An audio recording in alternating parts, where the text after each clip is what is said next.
Internal design, approve design के diagrams मांगे हैं, ऑडिट ट्रेल्स एंड लॉग्स मांगे हुए हैं, आपको इलेक्ट्रॉनिक सेफ्टी प्रोसीजर्स मांगे हुए हैं। मैंने 52 चीजें मांगी हुई है। इलेक्शन कमीशन ऑफ इंडिया मुझे एक भी डॉक्यूमेंट देने की पोजीशन में नहीं है, एक भी दस्तावेज देने की पोजीशन में नहीं है। और पटना में उस दिन जो प्रेस कॉन्फ्रेंस हुई, उस प्रेस कॉन्फ्रेंस में हमारे मुख्य चुनाव आयुक्त ये कहते हैं, नहीं हमने तो सारी पार्टियों के जो पिटीशन थे उनके जवाब दे दिए हैं। मजा देखिए आप, आजकल यानी आपको विश्वास नहीं होगा कि जो जितने बड़े लेवल का अधिकारी है वो उतने बड़े लेवल का झूठ बोल रहा है। आप मजे की बात देखिए, जो जितने बड़े लेवल का अधिकारी है वो उतने बड़े लेवल का झूठ बोल रहा है। वो इसलिए हो गया है कि देश का प्रधान सेवक ये झूठों का सरदार है।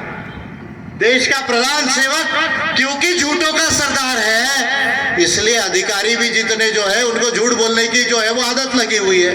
मैं तो कह रहा हूं ना, इलेक्शन कमीशन ऑफ इंडिया को ओपन चैलेंज दे रहा हूं, ये वीडियो वाले सब मेरा रिकॉर्ड कर लो और दिखाओ। मैं इलेक्शन कमीशन ऑफ इंडिया को और भारत सरकार प्रधानमंत्री जी को ओपन चैलेंज दे रहा हूं। अगर प्रेस वाले होंगे तो नोट करो, विजय मानकर ने ओपन चैलेंज दिया ईवीएम इल्लीगल है, और अगर ईवीएम इल्लीगल है तो चुनाव लीगल नहीं हो सकता। ईवीएम इल्लीगल है तो चुनाव लीगल नहीं हो सकता। मैं ओपन चैलेंज दे रहा हूं, अगर मेरी बात गलत है मेरे पिटीशन के 52 डॉक्यूमेंट आप दे दो, और अगर आप नहीं दे सकते तो ये चुनाव को 2 महीने 3 महीने के लिए पोस्टपोन कर दो। ये सारे सर्टिफिकेट लाओ, लाइसेंस लाओ, डॉक्यूमेंट लाओ। आप नहीं ला सकते मुझे मालूम है, और अगर नहीं ला सकते तो चुनाव सीधा बैलेट से कराओ। अगर ये नहीं ला सकते तो चुनाव बैलेट से कराओ, क्योंकि बैलेट ऑलरेडी लॉ में था, बैलेट से ही चुनाव हुआ करते थे। लेकिन मैं जानता हूं कि चुनाव आयोग विजय मानकर जैसे इंटेलिजेंट नेता के आगे खड़े नहीं होंगे। यहां का, ये महाराष्ट्र का नितिन गडकरी, फडणवीस, बावनकुळे वगैरह का मैं नाम नहीं लेता, वो मेरे लेवल का नेता नहीं है, ये आप लोग देख लो। ये जो लोग हैं, नरेंद्र मोदी का भी नाम नहीं लेता, क्योंकि मैं क्या कहूं, वो उसके नीति पे बात करूंगा थोड़ी देर में, वो उसको खुद को कैलकुलेशन नहीं मालूम है क्या है उनको।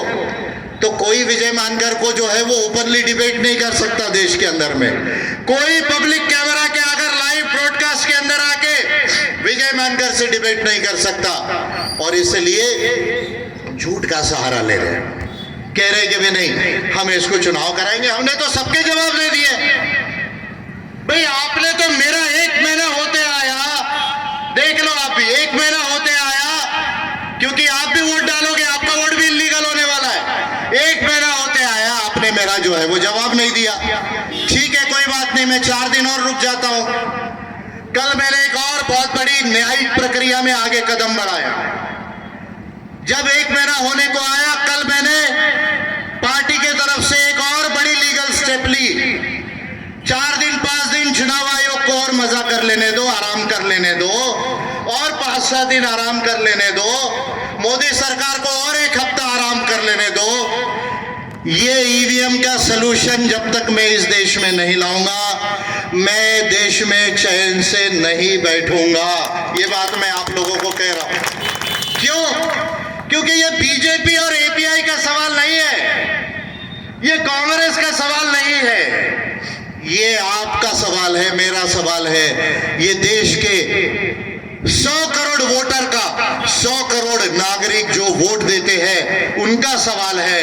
आपको लोकतंत्र में वोट का अधिकार मिला है, और अगर आपको वोट का अधिकार मिला है तो आपका वोट चोरी ना हो, इसकी जिम्मेदारी एपीआई जैसी पार्टीज के ऊपर में है। इसकी ये लड़ाई है, और आप निश्चिंत रहिए कि ये जो स्टेप्स मैंने ली है इसको हम पूरा करेंगे। और अगर ये लोकसभा चुनाव पोस्टपोन नहीं हुआ, ये सारी सर्टिफिकेट और इन्होंने डॉक्यूमेंट नहीं लाए, तो चुनाव होते होते भी ईवीएम को चैलेंज होगा। चुनाव को चैलेंज नहीं होगा, ईवीएम को चुनाव होते होते भी चैलेंज होगा।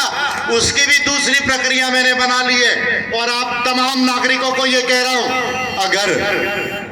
आप लोग भी ये समझते हैं कि ईवीएम मशीन, कोई भी एग्रीमेंट, लाइसेंस, कोई भी डॉक्यूमेंट, कोई भी सर्टिफिकेट, कोई भी electronic safety procedures and practices के डॉक्यूमेंट अगर चुनाव आयोग के पास नहीं है, आपको भी लगता है कि आपको ईवीएम पर विश्वास नहीं है, तो मेरे पार्टी के लोगों से कांटेक्ट करो, पार्टी में ज्वाइन करो। मैंने खुला ऑफर दिया है सारे पार्टी के लोगों को, बीजेपी को छोड़ के, कि मेरे पार्टी से 5 से 43 लोग खड़े हो जाओ।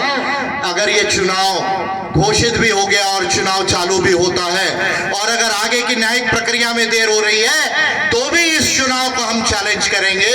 ये चुनाव भी होगा और ईवीएम इलीगल है, ये हम रिकॉर्ड पर जो है वो लाएंगे। इसकी एक प्रोसेस मैंने जो है वो बना के रखी है, और अगर आप नागरिक भी इसे चैलेंज करना चाहो तो आप लोग इसको चैलेंज कर सकते हो। क्यों बीजेपी के लोग कहते हैं आपकी बार 350 पार, आपकी बार 400 पार।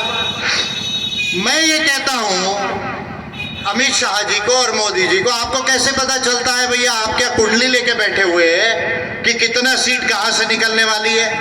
पिछले बार कहा 350 पार, 350 के आसपास आई सब एनडीए मिला के, बीजेपी 300 के बाद आई। फिर आप कह रहे हैं अभी 400 पार, हम 370 जाएंगे, तो आप कहते हैं हमारी 370 आएंगी।